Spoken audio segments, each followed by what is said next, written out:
Vendi meu tempo por um valor que não pagou. Pagou as contas, talvez o supermercado, uma roupa bonita, mas não pagou o tempo. Uma vez vendido, eu não consegui fazer mais tempo. Com o pouco que me restava, eu me perdi nas minhas escolhas. Ou era o lazer, o projeto, a família, os amigos, os amores, ou era eu. Fiquei um tempo sozinho, pouco, não havia tanto. Dormi. Nunca o que me disseram ser o necessário ou o suficiente. Fiz amizades, mas eu nunca me aprofundei nelas, e só duraram aquelas à distância. Faltou tempo para ser presente. Namorei. Uma pena ter sido tão corrido. Li pouco, as leituras levam tempo. O tempo havia sido levado. Assisti a filmes que não duraram mais de 1h30. Eu só lembro daquelas palestras que não passaram de 20 minutos. E os vídeos com mais de 5 não couberam no orçamento do tempo. E aí o tempo foi passando. E não deu para viver plenamente. Pois havia o tempo que era meu, o tempo que era distração, o tempo que era vendido e exigia presença, e o tempo para os afetos.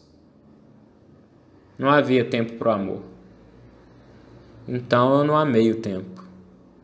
Nem o que vendi, nem o que restou.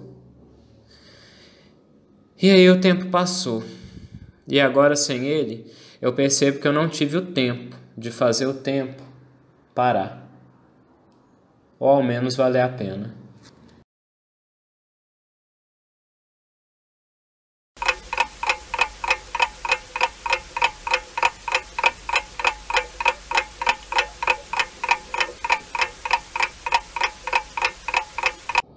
Olá pessoal, esse é o segundo vídeo do canal Teorizando.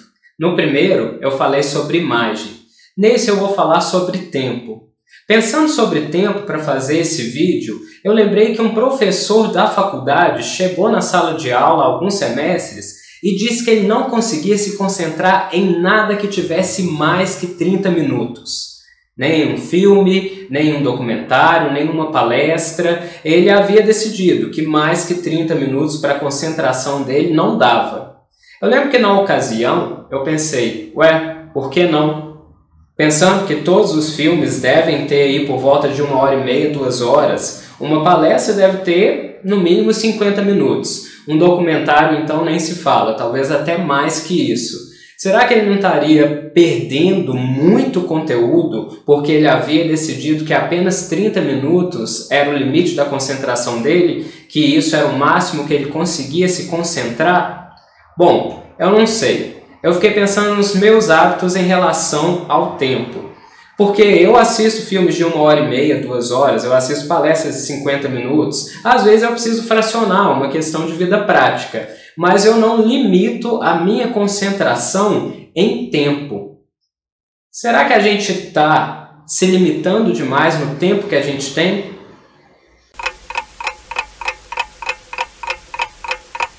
Bom, pensando que a maioria das pessoas passa a maior parte do dia delas no trabalho, como é que fica essa questão do tempo? Por que eu acho que eu tenho pouco tempo? Eu preciso de no mínimo 10 horas por dia para trabalhar. Quando a gente é contratado, eles falam que nós vamos trabalhar 8 horas diárias. Mas isso na prática é diferente. Na verdade, são 10 horas diárias. Nós estamos disponíveis para um empregador, para uma empresa, de 8 às 18.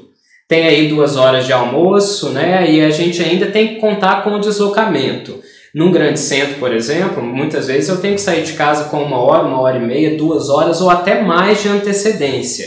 É claro que eu vou fazer o mesmo trajeto para voltar para casa. Então, como é que fica esse tempo para mim?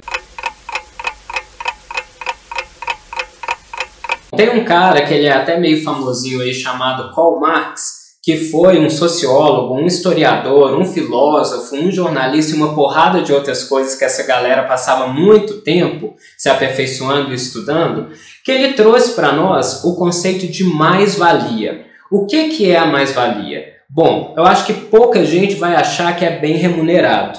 e tem uma razão para isso. Você acha que você é mal remunerado? Porque de fato é, porque o seu tempo vale muito mais do que você recebe.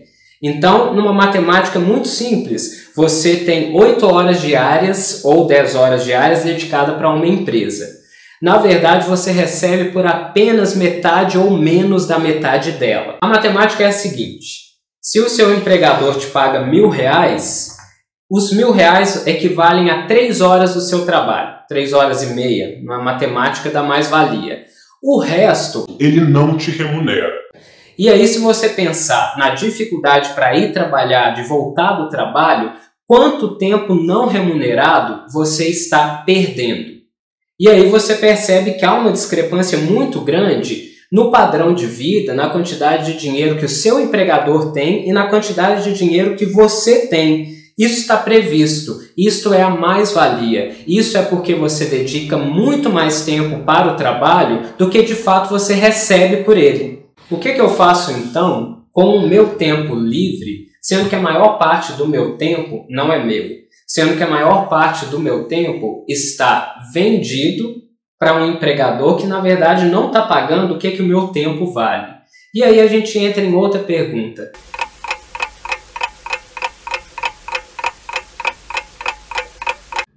Marx também, no livro O Capital, ele traz que o ser humano tem que ter tempo para se dedicar a habilidades sociais, à subjetividade e à espiritualidade. Será que a gente tem tempo para se dedicar ao social, a aperfeiçoar as nossas habilidades, estudar, aprender alguma coisa nova? Será que a gente tem tempo para essa tal de espiritualidade? O ponto do Marx é que a gente precisa se socializar, a gente precisa do contato com o outro, a gente precisa entender quem a gente é e a gente precisa acreditar, a gente precisa crescer. Isso diz de simplesmente natureza humana. A forma como nós utilizamos o tempo, a forma como somos exigidos a usar o nosso tempo hoje em dia, não condiz com natureza humana. Isso quer dizer que nós estamos sendo cada vez menos humanos e mais robôs. E aí você pode estar pensando, Etel, nada a ver. Primeiro que esse cara é lá de 1800 e lá vai alguma coisa, entendeu? E hoje em dia as relações de trabalho estão diferentes. Eu, por exemplo, trabalho 4 horas por dia. Eu estudo e faço estágio. Também não é jornada integral. Eu trabalho de casa, eu sou empreendedor, eu sou home office, eu posso parar para o meu cafezinho, eu posso parar um pouquinho, dar uma respirada, dar uma meditada. Então isso não tem nada a ver comigo, correto? Errado. Para te mostrar que ninguém está exatamente livre desse esquema da mais-valia e da falta de tempo coletivo, eu vou trazer um conceito que é do psicólogo Carl Gustav Jung. O Jung ele nos traz o conceito de inconsciente coletivo. O que seria o inconsciente coletivo? Seria os códigos, os costumes, os pensamentos e imagens desde lá do início da humanidade que eu incorporo na minha vivência. Eu não necessariamente preciso ter vivido essas experiências para ter consciência delas. Então imagina, se o Karl Marx escreveu O Capital com esses conceitos, com esses dizeres em 1867, e você tem lá 18, 20, 24 anos, achando que está livre do que foi escrito lá atrás, eu te digo que você está enganado. Isso está no seu código psicológico, isso está na sua psique. E eu nem precisaria ir lá atrás em 1867, porque sinto muito, as coisas não mudaram tanto. As coisas ainda estão desse jeito, as pessoas ainda estão se dedicando 10, 12 horas por dia para o trabalho. Então isso nem está no seu inconsciente coletivo, isso está na sua realidade. E aí como que isso aparece no meu dia a dia? Quando o meu professor chega na sala de aula e diz que ele não consegue se concentrar mais que 30 minutos em nada. Quando eu digo, eu não tenho tempo para visitar minha avó, eu não tenho tempo para visitar minha mãe, eu não tenho tempo de encontrar com os meus amigos. Eu tenho que comer fora, porque eu não tenho tempo de cozinhar, não tenho tempo para fazer exercício. Eu não tenho tempo. Eu não tenho tempo. Eu não tenho tempo. E você não tem tempo porque simplesmente o seu tempo está vendido, está dedicado a um outro, e mesmo quando não está, ainda há essa sombra do seu inconsciente coletivo te dizendo que você não tem tempo. Há também uma pressão para que você não tenha. Ter tempo é considerado feio. Aquela pessoa que não está na ativa, que não está trabalhando o tempo todo, ela é mal vista. Então a gente não tem tempo realmente para nada. A gente não tem tempo mais para ler um livro, a gente não tem tempo para ver um vídeo no YouTube com mais de 5 minutos. Nesse ponto eu espero que vocês ainda estejam comigo, porque provavelmente esse vídeo vai ter mais que 5 minutos. A gente não tem tempo mais para filme de 2 horas, série que tem mais de 40 minutos, nossa! Então nós não temos tempo simplesmente porque nós não acreditamos que temos tempo. E nós não conseguimos fazer tempo porque a nossa cultura diz que ter tempo é feio. Agora eu vou falar para vocês um pouquinho da minha relação com o tempo. Nesse ou talvez em outro vídeo, se esse tiver longo demais, vocês não tiverem tempo mais para mim. Diogo, eu tenho que falar nesse vídeo. Nesse vídeo, porque eu estou falando de tempo o tempo todo, não é? E aí se eu corto por causa de falta de tempo, porque o vídeo está ficando grande demais, eu estou sendo contraditório, né? E eu tenho que falar para as pessoas que elas têm tempo sim. Acredita, você tem tempo sim, fica comigo.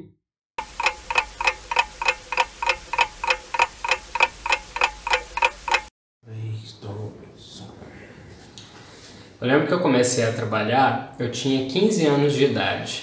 Nessa época era possível que uma pessoa de 15 anos de idade trabalhasse com carteira assinada, tudo bonitinho. E eu lembro que antes disso eu estudava, era um adolescente, estudava e chegava em casa com o tempo livre, né? Tinha as obrigações de escola, mas eu ficava vendo TV, vendo filme, lendo livro. Eu lia muita ficção nessa época, eu tinha tempo para isso, de explorar histórias que não eram as minhas. E eu lembro que eu comecei a trabalhar. Era interessante na época que eu começasse a trabalhar, pelo contexto que estava lá na minha casa. E eu fui trabalhar de 8 às 18. No final da minha segunda semana de trabalho, eu lembro que eu cheguei para minha mãe e falei assim: mãe, eu tô sem tempo, 8 às 18 é muita coisa. E ela disse para mim: meu filho, trabalhar é isso mesmo. Você só tem que se preocupar se você está sendo pago. Mas se estão te pagando, é isso mesmo, a gente fica sem tempo. Nossa, mas está muito errado isso aí. Não consegui elaborar por que estava errado, não tinha, né, tipo um arcabouço teórico para entender por que estava errado, mas eu sentia que estava errado, que a vida era para ser vivida e eu não podia passar todos os meus dias, segunda a sexta, às vezes de segunda a sábado, vivendo uma vida que não era exatamente a minha, que era a vida do empregador, da pessoa que estava me empregando. Então eu comecei a questionar essa relação de trabalho. E aí é claro que eu já trabalhei em várias empresas, 8 às 18, algumas empresas até exigiam mais, exigiam a tal da hora extra, né? Eu fui me vendo cada vez mais sem tempo. Conforme eu ia ficando sem tempo, eu ia ficando também sem vontade, eu ia ficando sem motivação, eu ia ficando cansado e achando tudo sem graça, ia entrando numas neuras do tipo, não quero fazer isso, não quero fazer aquilo. E eu fui tomando decisões na minha vida que privilegiavam o meu tempo. Infelizmente eu não posso parar de trabalhar e nem seria interessante, né? Porque muita coisa sobre o trabalho é de virtude, eu gosto. Mas por outro lado, tem que ter um balanço, tem que ter um equilíbrio aí que eu só consegui talvez há 1 ano, 2 anos, né? Que é me ocupar com as coisas que eu realmente quero fazer, com cursos, com estudos, ter o meu tempo de leitura e, mais importante do que qualquer tempo produtivo, é ter o tempo do ócio, é ter o tempo de não fazer nada, é ter o tempo de ficar tomando café e vendo algo bobo na televisão, é ter o tempo de só ficar olhando para o teto no sofá, porque é isso que para mim eu descobri que é saudável. A verdade é que a gente nunca vai conseguir sair do sistema, sabe? Por mais consciência do que a gente tenha que acontece, talvez não seja interessante sair do sistema também, talvez as mudanças que a gente tem que promover é estando dentro do sistema. Então, não tem como a gente parar de trabalhar, não tem como a gente pegar esse tempo que é só nosso. O máximo que a gente pode tentar fazer é um uso melhor do nosso tempo. E através dessa consciência de que talvez eu tenha um pouco de tempo sim, que eu posso aproveitar esse tempo para o meu crescimento, para o meu lazer, para o meu descanso. Talvez tomar decisões para priorizar um pouco mais disso na nossa vida seja a solução que esteja mais dentro das nossas possibilidades, que esteja mais nas nossas mãos no momento. Foi o que eu fiz, é o que eu ainda continuo fazendo. Não é fácil, às vezes eu acho que tô tendo tempo para mim, mas não tô. Eu tenho que dedicar tempo para o meu trabalho, para minha sobrevivência, mas a tentativa já me dá um conforto. Sabe, a tentativa de que, eu tô me priorizando, eu tô colocando o meu tempo em primeiro lugar e eu não tô vendendo o meu tempo barato, porque dar valor ao nosso tempo é uma coisa muito difícil.